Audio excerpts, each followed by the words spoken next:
जबकि जिस रामायण को आप लोग सुन रहे, सिर्फ एक छोटा सा दृष्टांत आपको दे रहा हूं। वाल्मीकि जी के बारे में आप लोगों ने सब जानते हैं, वाल्मीकि जी को सबने पढ़ा है, सुना है।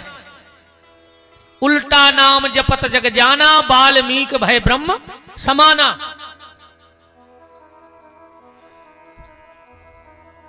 एक दिन नारद जी मंत्र दे गए। अब राम जाने मरा मरा जपा के राम राम जपा। हमारे हिसाब से तो मरा मरा भी राम ही राम है। आप 100 बार मरा मरा कहो, मैं चैलेंज देता हूं वो मरा मरा भी राम राम हो जाएगा। बोलो जल्दी जल्दी। मरा मरा मरा मरा मरा मरा मरा मरा मरा मरा मरा। राम ही तो न कर रहा। तो वाल्मीकि जी ने उल्टा नाम कैसे जपा? वाल्मीकि जी ने उल्टा नाम ऐसे जपा, उन्होंने वास्तव में राम राम नहीं कहा, उन्होंने मरा मरा ही कहा। क्यों कहा? क्योंकि वाल्मीकि की जो इष्ट थी वो माता जानकी थी। वाल्मीकि की इष्ट कौन थी? माता जानकी। वशिष्ठ जी की इष्ट कौन थी? माता जानकी। हाँ गर्ग जी, जब वशिष्ठ जी से ब्रह्मा जी ने कहा कि तुम जाओ और तुम्हें सूर्य वंश की पुरोहिताई करनी है, वशिष्ठ जी ने कह दिया पुरोहित कर्म अच्छा नहीं है, हम नहीं करेंगे। तो ब्रह्मा जी ने एक लोभ दिया कि जिस वंश में तुम जा रहे हो उसकी 71वीं पीढ़ी में स्वयं पर परमात्मा प्रकट होंगे और तुम्हारे शिष्य बन जाएंगे। वशिष्ठ जी ने कहा पिताश्री ब्रह्मा, जब वो परमात्मा ही मेरा चेला होगा तो मैं साधना किसकी करूंगा? ब्रह्मा ने कहा तुम ब्रह्म को अपना शिष्य बनाना, पर ब्रह्म की जो पराशक्ति भगवती सीता है उनके नाम का जाप करना, वही तुम्हारा उद्धार करेंगे। इसलिए वशिष्ठ की इष्ट कौन है? भगवती किशोरी। और इसका एक प्रमाण देखो आप रामायण में। वशिष्ठ जी को क्रोध नहीं आया, वशिष्ठ को कभी क्रोध नहीं आया, यहां तक कि किसी के 100 बेटे उसकी आंख के सामने मार दिए गए हों। विश्वामित्र ने मारे 100 लड़के के नहीं मारे, आपने पढ़ा होगा शास्त्र को। 100 लड़के मार दिए। और जिस दिन विश्वामित्र अयोध्या आए तो वशिष्ठ जी ने गले से लगा लिया। कितनी बड़ी बात होगी। 100 बेटों का हत्यारा अपने एक लड़का है को मार देवे, अपन सुख से न रहने भी, जिंदगी को चाहे अपन बर्बाद हो जाए, पर 100 बेटों का हत्यारा जिस दिन आया वशिष्ठ ने हृदय से लगा लिया। पर क्रोध कब आया वशिष्ठ को? जब अपने इष्ट पे कष्ट देखा। तो 100 बेटों के मरने पे जिसे गुस्सा नहीं आती, पर जब अपनी इष्ट जानकी पे कष्ट देखा तो क्रोध, पहली बार क्रोध आया वशिष्ठ जी को। कब? जब कैकेयी ने कहा जाओ बलकल वस्त्र लेके आओ, तो 3 थाल में बलकल वनवासी कपड़े आए। अब राम जी तो गुरु जी के रहे हैं, उनको पहनना आता है। लक्ष्मण जी गुरुकुल में रहे हैं, उनको पता है। पर किशोरी जी ने तो कभी कमल के फूल की पंखुड़ी के नीचे पैर नहीं रखा। कितनी कोमल थी सीता जी पता है। जब विवाह होके आई हैं तो नायन सीता जी के पांव में महावल लगाने आई। एक पांव में महावल लगा दिया, इतने में उसे आ गया कुछ काम। जब वो लौट कर आई तो दौड़कर कौशल्या के पास गई, बोले महारानी जरा भीतर चलो। बोले क्यों? बोले मुझे समझ में नहीं आ रहा कि तुम्हारी बहू के कौन पांव में हमने माहो लगा, बिल्कुल गुलाबी पांव धरे माहो रही के कलर के। कौशल्या ने कहा बेटी सीता, इस नायन को समझ में नहीं आ रहा है कि तेरे किस पांव में महावल लगा है, जरा इसको बता दो। सीता जी ने एक पांव लटकाया, बोले मां इस पांव में महावल लगा है। बोले कैसे पता? बोले मुझे महावर का वजन लग रहा है, महावर का वजन लग रहा है मुझे। इतनी सुकुमार जानकी। और जब उनके सामने पलकल वस्त्र रखे गए, बगल में माता अरुंधति खड़ी है वशिष्ठ की पत्नी, वो थाल लेकर किशोरी जी गई और आंखों में आंसू भर के बोली कि मां, मैंने बलकल वस्त्र पहनना तो ठीक, कभी हाथ से छुआ भी नहीं है, मुझे ये बलकल वस्त्र पहनना सिखा दो। और जो इतना देखा, वशिष्ठ जी की आंखें लाल हो गईं और बोले, कह कई खबरदार, क्यों छेड़ रही तू सांगा है, तूने बनराम को मांगा है या सीता को भी मांगा है। कह तूने जो रचना रची, मैंने सब में चुप रहा, मैं नहीं बोला, तुम्हारा राज तुम जानो, हम तो चुपचाप खड़े रहे। पर कह अगर तूने ये जिद पकड़ी कि सीता भी घर से बलकल वस्त्र पहन के जाएगी, तो ये वशिष्ठ ना इस अयोध्या को रहने देगा, ना इस सिंहासन को रहने देगा, और ना आज सृष्टि को रहने देगा। बात वाल्मीकि और वशिष्ठ जी की चल रही। वाल्मीकि भी इष्ट कौन है? जानकी जी। और रामचरितमानस उठा के पढ़ो, रकार रामचंद्र हैं और मकार मां तो जानकी। जो मकार है वो जानकी है, इसलिए उन्होंने पहला शब्द मां जोड़ा कि मैं पहले अपने इष्ट का नाम जोड़ूंगा, राम को बाद में जोड़ूंगा, मरा मरा कहूंगा। पर कोई ज्यादा फायदा नहीं लग रहा था, तो सप्तऋषि मिल गए। सिर्फ गैया की बात बता रहा हूं आपको। सप्तऋषियों ने वाल्मीकि जी को एक बांस का 7 गांठ का लठ दे दिया, क्योंकि वाल्मीकि जी बोले कि गुरु जी, इतनो भजन पूजन कर रहे हैं, इतने तीरथ कर रहे हैं, फायदा कुछ नहीं लग रहा हो, जैसो अपन को नहीं लग रहा हो। अपन भी भयंकर मंदिर जा रहा है, आदो सुसागर बेलावाद गाओ तो अब पूरा ही मान ले, हम कह 10% हमने गाए थे, तो हम ही मान ले पापी हमने गाए थे। मनोते से लौट के कितने सुधर गए तुम, तो जा बताओ, कितनों में बदलाव आ रहा हो तीरथ करवे के बाद। बात तो तब हती प्यारे कि एक बार तीरथ गए थे, और तीरथ की महिमा तो बाह है कि तुम लौट के जहां बैठ जाओ उते तीरथ बन जाए, तो तीरथ जाओ सार्थक है। तुम जहां आके बैठ जाओ तो तीरथ बन जाए तो सार्थकता है।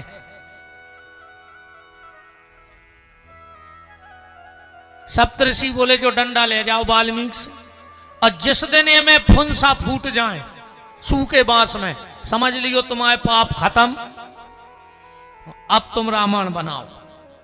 अब वाल्मीकि जी फिर भगे, ये नदिया, वो कुगा पे, ये मंदिर पे, ये चौतरा पे, जा माला, जो हवन, दुनिया को जितो जानत सब कर दो, पर वो सूखे बांस में काय को फुंसा धरे। वाल्मीकि जी ने सोची मैंने सो करका दो यार के फुंसा नहीं फूट रहा है, मैं सो कंधा पे धरे चले जा रहे थे। सामने का देख रहे हैं वाल्मीकि जी कि एक बाड़े में 50 गन्ने बंद हैं, 10-15 कसाई वो बाड़े के घेरों लट्ठ लाए घूम रहे। अब बाड़े के बगल में भरो है पानी। वाल्मीकि जी समझ गए कि ये गन्ने प्यासी हैं। एक बात और शायद आपको पता हो, जो ये कसाई होते हैं ये 8-8 दिन पहले से गैया को प्यासा रखते हैं, क्योंकि अगर गैया पानी के कमी के कारण मरती है तो इनको चमड़ा निकालने में सहूलियत होती, गैया चमड़ा छोड़ देती, इसलिए पानी नहीं पीने देते ये दुष्ट। वाल्मीकि जी ने देखा कि पानी भरा है, गैया वही तरफ देख रही, मुझे कसाई फाट को खोल नहीं रहे। वाल्मीकि जी ने सोची जैसे 70 से 72 पाप तो हमारे खत्म हो ही नहीं रहे, तो हम तो डाकू के डाकू हैं, अब हम जाके वही काम कर रहे हैं जो पहल करते। मनो हमें गन्यों को प्यासी ने मरन ने, और जो कंधा पे वो लठ धरे थे सू को, जब दय नहीं है यार दुष्टों में, हड्डा तोड़ दे रहे, मुंह में से खून उगले, और जो फाट को खोलो और जो गैयों ने पानी में मुंह रखो, वो सूखे बांस में 5-5 हाथ के फुंसा फूट के आ गए। आप वाल्मीकि रामायण उठा के पढ़ लियो, वाल्मीकि को चरित्र, ये गौ सेवा का फल है, ये गौ सेवा का फल है। तो रावण ने दोनों पर प्रहार किया आजकल आदमी कहते हैं, हमने कई जनों सुनो कि रावण बहुत विद्वान हतो, जो हतो वो हतो। काय को विद्वान हतो? जो गाय को जिंदा जला दे, जो ब्राह्मणों को जिंदा जलाने का आदेश पारित कर दे, जो भगवान के भक्तों को जिंदा जलाने का आदेश पारित कर दे, वो काहे का विद्वान, वो काहे का वंदनीय, वो काहे का पूजनीय। और इस बात को नकारो कि चौपाई नहीं है रामायण में कि रावण ने इस चीज का आदेश दिया था कि जेहि जेहि देश धैन दुज पावई, नगर गांव पुनियाग लगावई। रावण का अत्याचार बढ़ा, पृथ्वी गाय बनकर देवताओं की सभा में गई, प्रार्थना करी। पृथ्वी ने कहा कि मुझे पहाड़ों का बोझ नहीं लगता है, मुझे नदियों का बोझ नहीं लगता है, पर जब व्यक्ति पाप करता है तो उसका बोझ मैं सहन नहीं कर पाती, मुझसे यह बोझ सहन नहीं होता। तो बोले अब ब्रह्मा जी बोले हमारे तो बस की है नहीं है रावण से निपटवो। कौन निपटेगा? बोले वो परमात्मा। बोले मिलेगा कहां? तो ब्रह्मा जी बोले कि अब पता लगाओ थे समय कहां है। इंद्र बोले कि गोलोक में हुए, बैकुंठ में हुए, स्वर्ग में आ सकत। और भगवान से बैठे बैठे मुस्कुरा रहे थे। ब्रह्मा जी बोले काहे हंस रहे? भगवान शंकर बोले कि तुम्हारों की बातों पे हंस रहे। क्यों? बोले भगवान को कहीं ढूंढने नहीं जाना है। फिर भगवान कहाँ हैं? बोले अभी जग में सब राहत विरागी, अप्रेम ते प्रभु प्रगटे जिमियागी, हरि व्यापक सर्वत्र समाना। भगवान कण कण में है, कण कण में ठाकुर जी विराजे हैं। अब फिर यहां लोग एक प्रश्न करेंगे कि जब भगवान कण कण में हैं तो मंदिर काहे खोल जज्जे?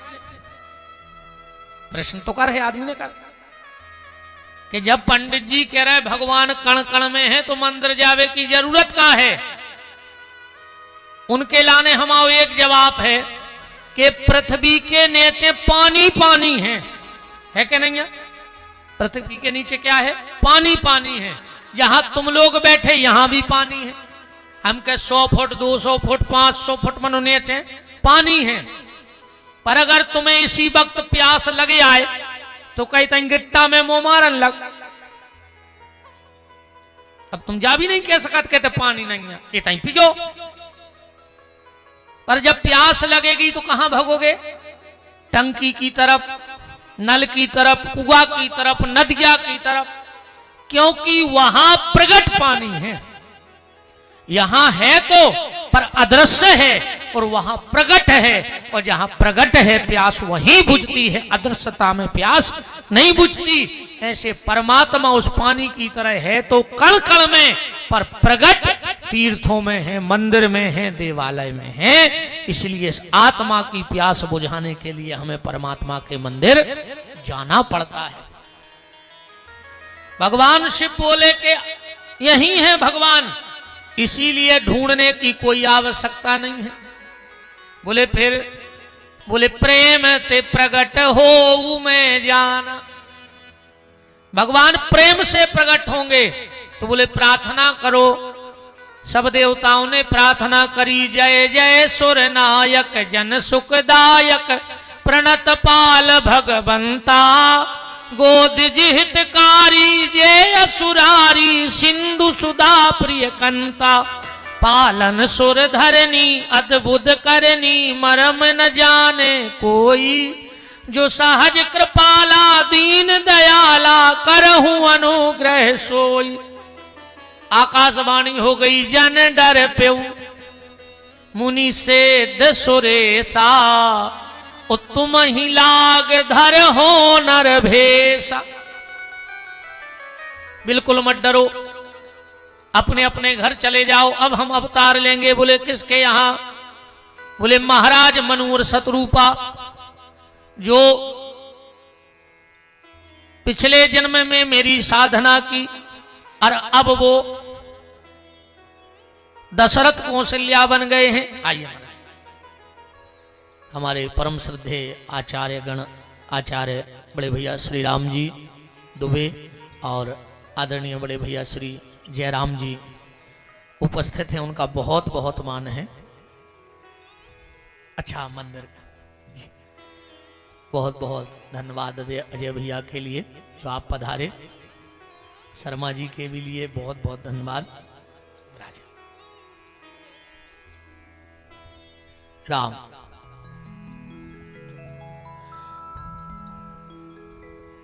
गोस्वामी जी राम जन्म की भूमिका बना रहे हैं। अब राम जन्म की भूमिका कहां से बनेगी? दशरथ और कौशल्या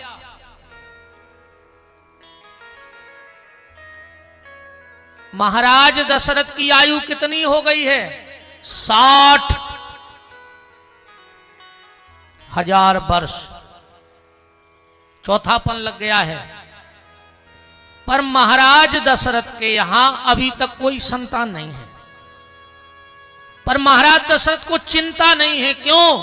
क्योंकि उनको याद है कि भगवान ने कह दिया था और हमने भगवान से मांगा था, चाहूं तुम्हें समान सुत प्रभूषण कवन दुराव। दशरथ जी की 3 रानियां हैं, कौशल्या, कैकेयी और सुमित्रा। दशरथ जी के यहां कोई संतान नहीं हुई, तो गोस्वामी जी ने संकेत किया कि एक बार भूपति मन माही भई गलानी मोरे सुत नाही। एक बार भूपति मन माही भई गलानी मोरे सुत नाही। एक बार भूपति मन माही भई गलानी मोरे सुत नाही। एक बार भूपति मन माही भई गलानी मोरे सुत नाही। भई गलानी मोरे सुत नाही। भई गलानी मोरे सुत नाही। चौथापन आ गया और महाराज दशरथ को यह चिंता है, एक बार भूपति मन माही भई गलानी मोरे सुत नाही। कोई संतान नहीं हुई, बेटी हो जाती। पर आज को आदमी तो लड़का को मरो जा रहा हो, भगवान एक लड़का दे दे, एक लड़का दे दे। काहे न बुढ़ापे में तुम्हें आड़े डार के कुचर है को, तुम्हें खून के सुगर हुआ है को, तुम्हारी जाजात बटे है को। बताओ एक के बाद वो लड़कों के सुख हो तो उठा दे हाथ कि हमें सुख है लड़कों को। बताओ तुमाओ लड़का तुमाओ जवनो ही है जो नो चंया मन्या नहीं भाई, और जो चंया मन्या भाई अजय तो माए कैसे ऐसी शिशिया ले आउट और ऐसी घोर के पे आउट के बहु दद्दा बेरी लगन लगत अन्य लग रहे हो तो बताओ। अच्छा जावात सियानी सियानी माताएं जानत भी हैं। यही से जब लड़का की शादी होते और जब वो विदा होके जाते घर से दूल्हा बन के, तो मताई सूपा में सामान ले आता, आरती उतार भी लियात के नहीं लियात, और भारी बलंगे लेत। पता है वे क्या कहते? वे जाया कहते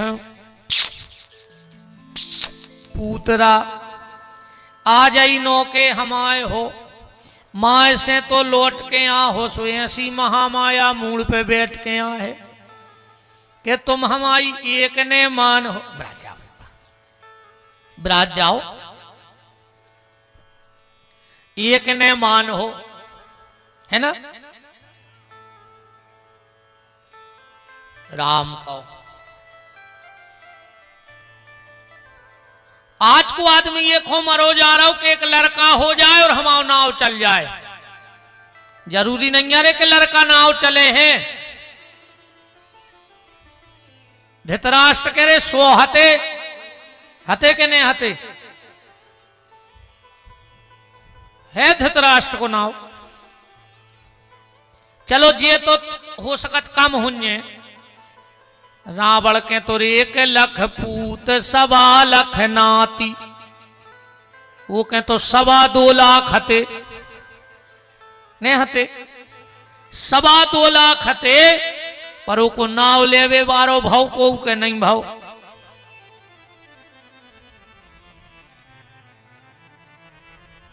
राम निवेदन में ये कर रहा हूं कि जरूरी नहीं कि बेटा नाम चलाएगा। अरे भगवान रावण जैसे 2.25 लाख औलाद ने देवे, धृतराष्ट्र जैसे 16 का ने देवे, पर अगर जनक जैसी एक बिटिया सीता दे देवे तो लाखों लड़का निछावर करके फेंक दियो। सीता जैसी एक बेटी अगर हो जाए, बताओ जनक का नाम उनके पुत्र से चल रहा है के पुत्री से चल रहा है, बेटी से नाम चल रहा है।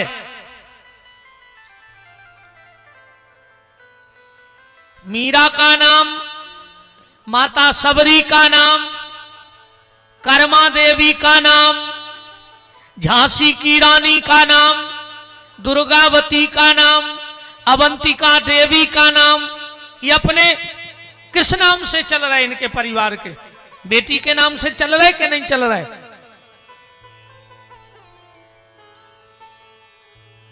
दशरथ जी को बड़ी गलानी हुई कि हमारे यहां कोई संतान नहीं है। तो जीवन में जब कष्ट आवे तो व्यक्ति को क्या करना चाहिए?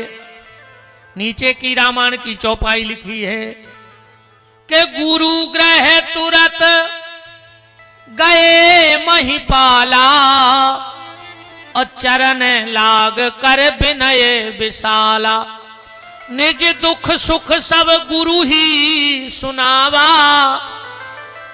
दशरथ जी गुरु जी के चरणों में लिपट गए, बोले गुरुदेव अब तो आप ही हमारे सहारे हो, आप ही कुछ करो, आप ही कुछ करो।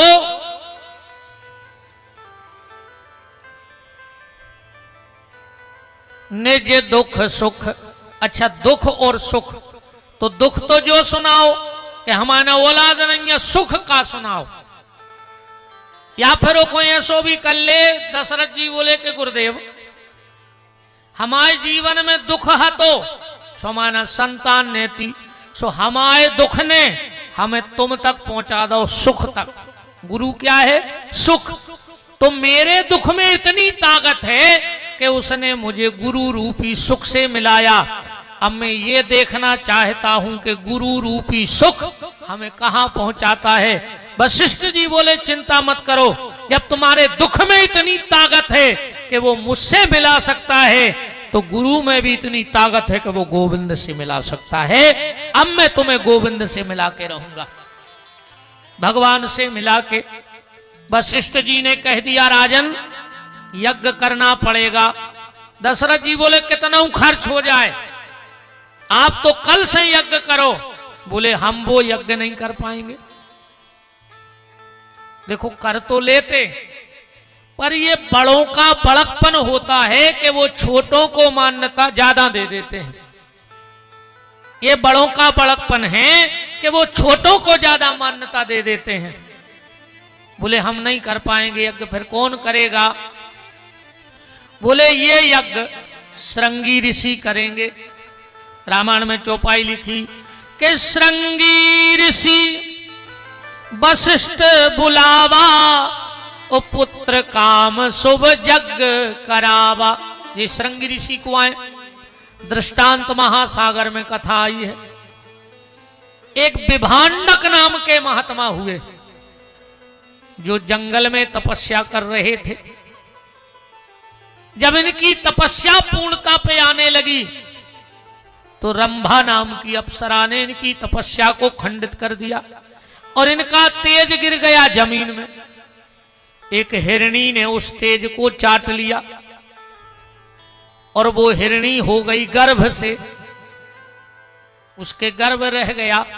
उसके यहां एक बच्चा हुआ जो शरीर तो इंसान जैसा था पर उसके सींग हो गए। इनका नाम ही श्रृंगी ऋषि पड़ा। विभांडक ऋषि ने विचार किया कि हम स्त्री को जानते थे, तो स्त्री को देखकर हम मोहित हुए, पर अब हम अपने बेटा को दूसरी स्त्री देख नहीं देंगे। जब वो स्त्री के बारे में जान है ही नहीं तो मोहत कहां से हुई है। जंगल में रख के पाला पोसा बड़ा किया। उसी समय अयोध्या में भयंकर अकाल पड़ गया। बूंद बूंद की त्राही मच गई, जनधन की आनी हानि होने लगी। दशरथ जी ने वशिष्ठ जी से कहा, गुरुदेव गुरुदेव अब आप कोई उपाय बताओ। बोले एक ही उपाय है, अगर श्रृंगी ऋषि का पांव अयोध्या की भूमि में पड़ जाए तो बारिश हो जाएगी, पर उनको लाना बहुत कठिन है। बोले हम प्रार्थना करेंगे। बोले नहीं मानेंगे, उनको तो छल से लाया जा सकता है।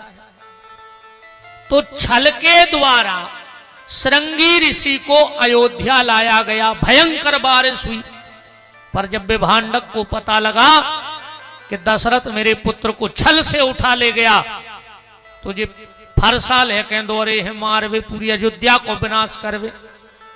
वशिष्ठ ने कहा, राजन बस अब एक ही उपाय है, दोनों हाथ पीछे बांध लो, गले में गाय बांधने वाली रस्सी टांग लो और मुंह में एक घास का तिनका दमा के अयोध्या की सीमा में खड़े हो जाओ, वरना एक संत के क्रोध से अब अयोध्या को कोई नहीं बचा सकता। और जितने जल्दी हो सके जो तुमने काशीराज की बिटिया जिसका नाम है शांता,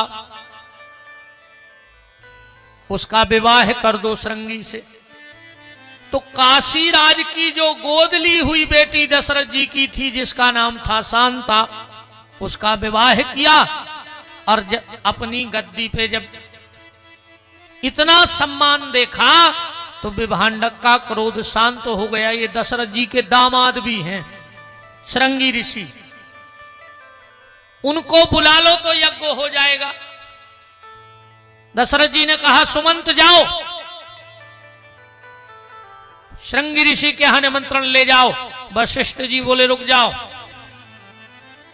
श्रृंगी ऋषि के यहां राजा दशरथ नहीं जाएगा, ना राजा दशरथ का मंत्री जाएगा। बोले फिर कौन जाएगा? बोले वहां एक याचक दशरथ जाएगा, एक भिखारी दशरथ जाएगा, एक मांगने वाला दशरथ बन के जाएगा। क्यों? कि संत के दरवाजे कभी धन के अभिमान में नहीं जाना चाहिए, ज्ञान के अभिमान में नहीं जाना चाहिए, और मान की कामना लेके नहीं जाना चाहिए कि हम वहां जाएंगे तो हमें सम्मान मिलेगा। क्योंकि जो मंदिर में संत के सामने तीर्थों में सम्मान की कामना लेके जाते हैं, मैं चैलेंज देता हूं, ना तो उसे भगवान मिलेगा, ना जप का ना ध्यान का कोई फल मिलेगा। कोई फल नहीं मिलेगा अगर तुम सम्मान नहीं ढूंढत रहे होते। इसलिए भगवान के यहां भगवान के बन के जाओ। किसी ने क्या खूब कहा है कि झूठी बुलंदियों का धुआं पार करके आ, झूठी बुलंदियों का धुआं पार करके आ, कद नापना है मेरा तो छत से उतर के आ। छत पे से नीचे वाले को कद नहीं नाप सका तुम नीचे आने पर है। झूठी बुलंदियों का धुआं पार करके आ, कद नापना है मेरा तो छत से उतर के आ। और दौलत का रथ, दौलत का रथ फकीर के दर तक न जाएगा, दौलत का रथ फकीर के दर तक न जाएगा। कुछ मांगना है उससे तो पैदल उतर के जा। जब तक पैदल नहीं जाओगे तब तक वहां कुछ मिलने वाला नहीं, शरणागति लेके जानी पड़ेगी। श्रृंगी ऋषि आए, यज्ञ होने लगा। आज मैं कुछ दो चौपाइयों पर विशेष चर्चा कर रहा हूं, इसलिए मैंने एक बार भूपति मनमाही पे कोई भाव नहीं रखे। पिछले वीडियो में मेरे बहुत भाव हैं, इसलिए आज मैं सिर्फ आपको यह बताना चाहता हूं कि दशरथ कौशल्या को तो राम मिल गए, पर तुम्हें राम कैसे मिलेंगे। अब पूरी रामायण का भेद 3 चौपाइयों में है। अगर राम से मिलना है तो इन 3 चौपाइयों को राम जन्म की अपने जीवन में उतार लेना। ये व्यास गद्दी भरोसा दिलाती है कि तुम्हें राम मिल जाएंगे। अच्छा, दशरथ और कौशल्या को राम कैसे मिले? बोले खीर से मिले। मिले कि नहीं मिले? खीर खाने से मिले।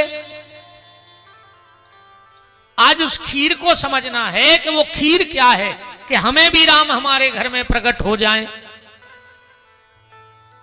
यज्ञ हुआ, खीर निकली, दशरथ जी ने उसका बंटवारा कर दिया। अर्ध भाग कौशल्या दीना, उभय भाग आदे कर लीना, के कई कहे सो नृपदय हूं, उभय भाग आदे कर लय। खीर के 2 हिस्सा भाई पहले, आधो कौशल्या को मैं लगाऊ।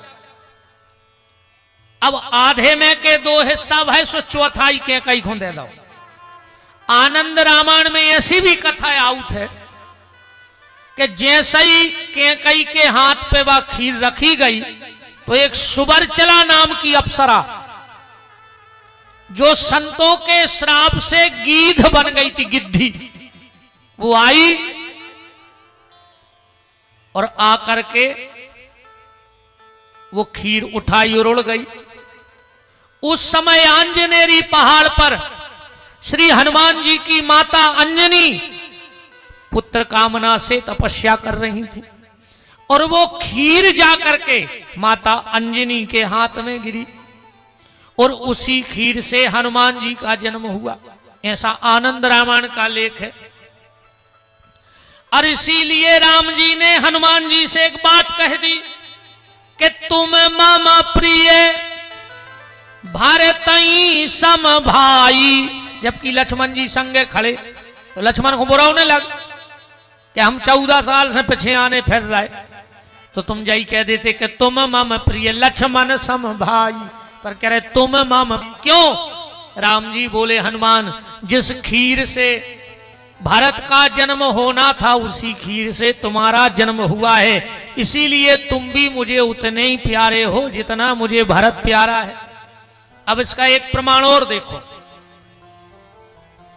तुलसीदास जी ने हनुमान चालीसा लिखा, और उसमें क्या लिखा? श्री गुरु चरण सरोज रज निज मन मुकुर सुधार, अपरणऊ रघुबर विमल जस। किसका जस है? बरणऊ रघुबर। अजब पूरा हनुमान चालीसा पढ़ो तो मैं प्रशंसा हनुमान जी की है। तो ऐसे तो जो लग रहा हो कि माल कछु और लेवल कछु और चिपका के मार्केट में बेच दोगे। बताओ, राम जी की प्रशंसा है क्या हनुमान चालीसा में? हनुमान जी की प्रशंसा है, पर छापा काय को लगो? कौन कंपनी को? बरणऊ रघुबर विमल जस। जाके ने ती बरणऊ हनुमत चरित अब जोदायक फल 4। तो लेवल जो माल भी वही, पर पैकेट पे लेवल कोई और लगा हो, और भाई मान के चलो कि नमक को लेवल लगा के निरमा बेच दो जाए, तो छाप राम जी की लगी है, अब प्रशंसा हनुमान जी की हो गई। इसका कारण क्या है? पहले तुलसीदास जी यही लिख रहे थे कि बरणऊ हनुमत चरित अब, इतनो लिखे और सवेरे मिटो मिले। एक दिन तुलसीदास जी ने हनुमान जी से शिकायत करी कि हम एक ग्रंथ लिख रहे हैं। अरे ये ग्रंथ लिखा कहां गया? हनुमान चालीसा शायद आपको पता होगा। कहां लिखा गया था? जेल में। हनुमान चालीसा की रचना कहां हुई? जेल में। जब बादशाह से शिकायत कर दी कि एक फकीर है हिंदू समाज का और अपने आप को बड़ा चमत्कारी बताता है, बादशाह ने उठा के जेल में डाल दिया तुलसीदास जी को। अब फिर जब उनने हनुमान चालीसा लिखा तो कहते हैं कि बादशाह के राज में इतने बंदर आए कि हनुमान जी को, तुलसीदास जी को रिहा करना पड़ा, क्षमा मांगनी पड़ी बादशाह को। तो जेल में लिख रहे थे, मिटो में ले। तुलसीदास जी ने हनुमान जी से प्रार्थना करी कि हम एक ग्रंथ लिख रहे हैं, कौन मिटा देत। हनुमान जी बोले हम ही मिटा देत। कौन नहीं मिटा रहा? बोले काय? बोले तुम्हें जा परमिशन कोने दई के तुम हमारा चरित्र लिखो? किसने कहा कि मेरी प्रशंसा करो? बोले फिर? बोले तुम्हें प्रशंसा करने तो फिर अकेले हमारे प्रभु की प्रशंसा करो। तुलसीदास जी ने बोली अब क्या करें जी, तो मिटा दे। तो तुलसीदास जी को खबर आ गई कि हनुमान जी भी रघुबरई हैं। कैसे? बोले जोन खीर से जे चारई भज्जा भाई वही से तो हनुमान जी भाई, वही खीर से हनुमान जी भाई। तो बोले लिख दे परिणव रघुबर विमल जस।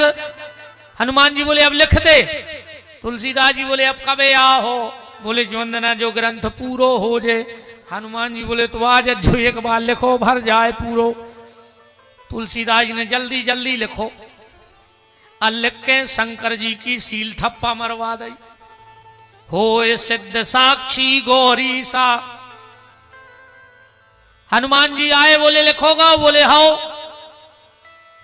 बोले ऊपर को अब तो टेम नहीं है हमें भजन में बैठना से ऊपर की लेन पढ़ाओ। बोले रघुबरनऊ रघुबर हाँ बोले ठीक है। बोले आखिरी की ओर पढ़ा दे। बोले होए सिद्ध साक्षी गौरी सा।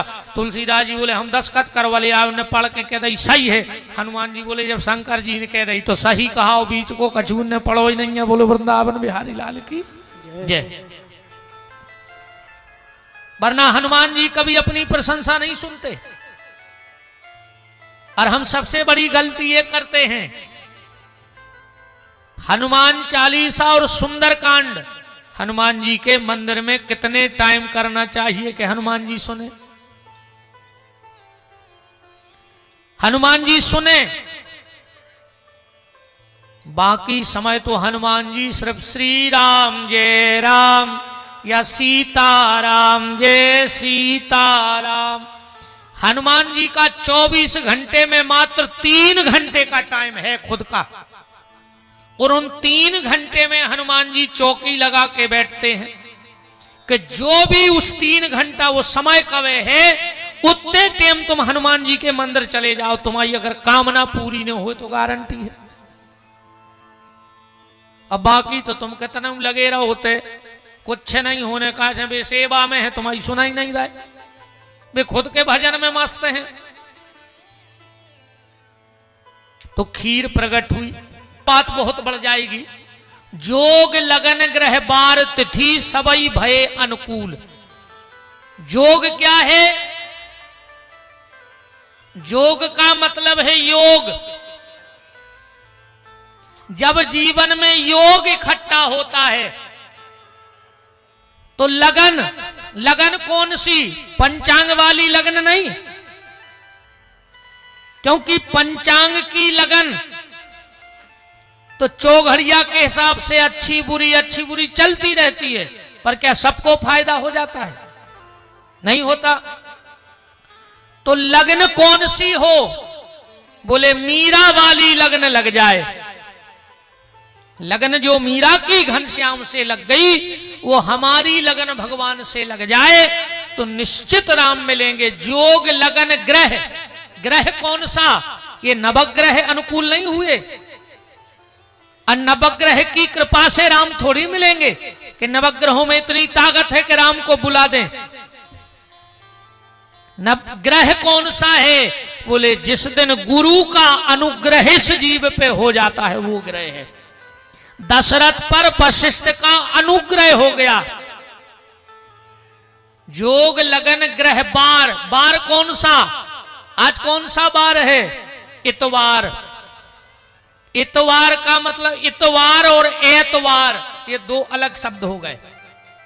आज इतवार है, इस इतवार से कुछ नहीं होगा, पर जिस दिन जीवन में एतवार हो जाएगा, एतवार माने विश्वास हो जाएगा कि भगवान हमें मिलेंगे, तो वो तिथि आ जाएगी जिसमें राम को प्रकट होना है। इसलिए जोग लगन ग्रह बार तिथि, योग इकट्ठा हो जाए, इतवार हो जाए, भगवान पे भरोसा हो जाए, गुरु का अनुग्रह हो जाए और मीरा जैसी हमें लगन लग जाए। मोहे लागी लगन हरि दर्शन की। तो 5वां शब्द है जोग लगन ग्रह बार। फिर ये पांचवी वो तिथि आएगी कौन सी? नौवीं तिथि मधुमास पुनीता।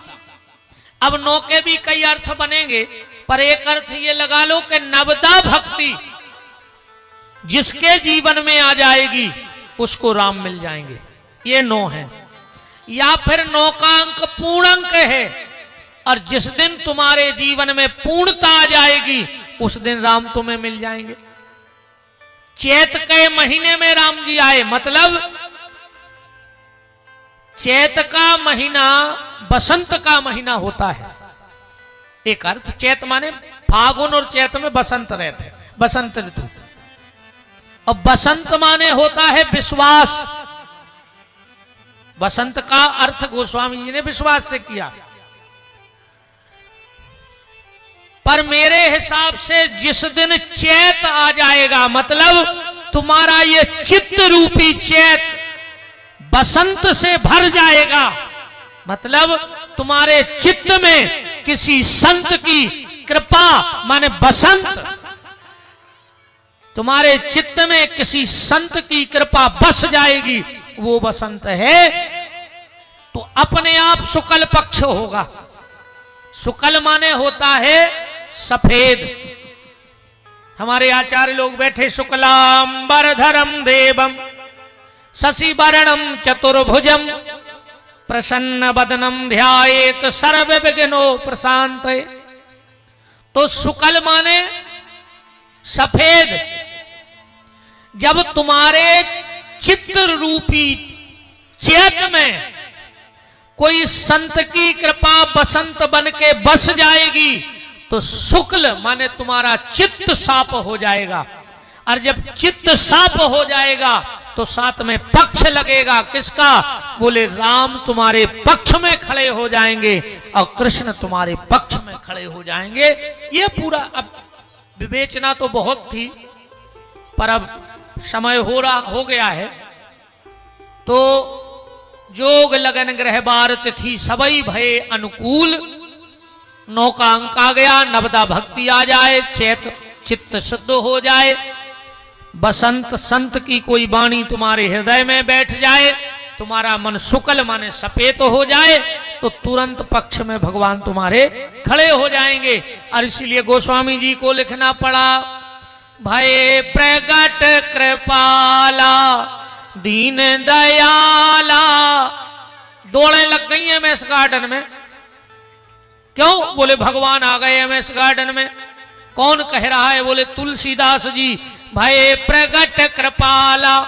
कौन कहीं पूरी सुन ले, बोले दीन दयाला।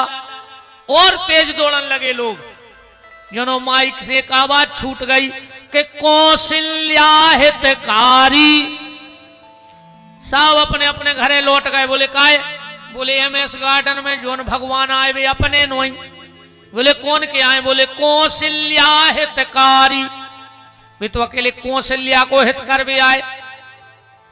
सब लौट गए, राम जी प्रकट हो गए। कौशल्या हितकारी भूषण बरमाला नयन विशाला शोभा सिंधु करारी। कह दुई कर जोरी अस्तित्व तोरी कही विधि करो अनंता। भगवान खड़े हो गए, बोले माता जी हम आ गए। कौशल्या जी बोली बुलाओ कौन है तो। राम जी बोले जब तुम सतरूपा हती, जब तुमने वरदान मांगो तो। कौशल्या जी बोली आपकी याददाश्त बहुत तेज है। भगवान बोले हमका भूलता है। तो कौशल्या जी बोली हमने का मांगो तो। चाहूं तुम्हें समान सुत, हमने बेटा मांगो तो तुम बाप बन के आए। 6 फुट को लड़का भाव को के तो बड़वात तक। और बोबी ने जे आयुध भुज चारी, 4 हाथ को। आदमी का कहे हैं कि बुढ़ापे में बाल बच्चों भाव, और वो 4 हाथ को 6 फुट को भाव। राम जी बोले करना क्या है? बोले पहले ये 2 हाथ हटाओ। राम जी ने 2 हाथ हटा दिए। बोले अब का करने मां? बोले छोटे हो जाओ। बोले कितने? कौशल्या जी बोली होत जाओ हम बता दें कि कितने। राम जी होत जितने बाल बच्चे होत उतने ही हो गए। पर अब वेशभूषा भाई है धनुष। अब भाई तो जब राम जी हल्के भाई तो कपड़ा हल्के हो गए, धनुष बाण हल्को हो गए। कौशल्या जी बोली ये सब अलग करो। बोले काहे? बोले बाल बच्चे कपड़ा पहन के को के नहीं भाई आज तक। जैसे शिशु का जन्म होता है, आप भगवान बिल्कुल पड़े हैं नग्न अवस्था में। कौशल्या जी बोली अब रो। राम जी बोले काय को रोए? बोले आदमी का कहे हैं कि बुढ़ापे में बाल बच्चों भाव वही गूंगा भाव, रोई नहीं रहा, बेरा है गूंगा है। राम जी बोले माता हम रो हैं तो फायदा का है? कौशल्या जी बोली बहुत फायदा है, तुम्हारे भक्त रोए सो तुम आ गए, अब तुम रो दे सो तुम्हारे भक्त आ जाए, जो फायदा है रो। अब राम जी रो नहीं पा रहे, काहे? अच्छा एक उदाहरण देखो, श्री राम भैया तना रो दियो, शिवनारायण भैया तुम ही रो दे, जयराम भैया तुम ही रो देता ना, रो दे जो देखियो हाँ सराय जी हो रहे। चलो अच्छा तुम और रो देता ना, देखियो बेहा सराय। भाई बात तो हम सुना रहे, हमारी सुन तो ले। आदमी बिना कारण के रोता नहीं है, कोई रो ही नहीं सकता, एकदम कह दे कर रोने लगो तो रो नहीं सकता। अच्छा दूसरी बात, आदमी तो रोएगा नहीं, और अगर रोहे तो ससदम रह जाए, फिर रो से बोल तो नहीं बनाता। बिटिया की विदा करके बाप एक जगह जाकर टिक के बैठ जाता, को गाँव कहने लगे चाचा टेंट बाद में यार, कल कल कल कर है सबको, इतने शब्द न कर मानिया बस के। आदमी तो रोहे ने, और रोहे तो ससदम रह जाए। इन माताओं पे भारी कृपा है भगवान की, ये रोत भी जे वो पूरो घर को काम भी कर ले। हाँ मोड़ी की विदा करके इतनी रोहे को पूरा मोहल्ला सुन जाओ, और काम बाकायदा चल रहा हो। कई आज घर सुनो होगा, पली पलाई मोड़ी चली गई, जनो खबर आ गई कई माई घो कलेवा बांध दियो ना, वह ज्यादा बांध ले जे तिसने आऊ है।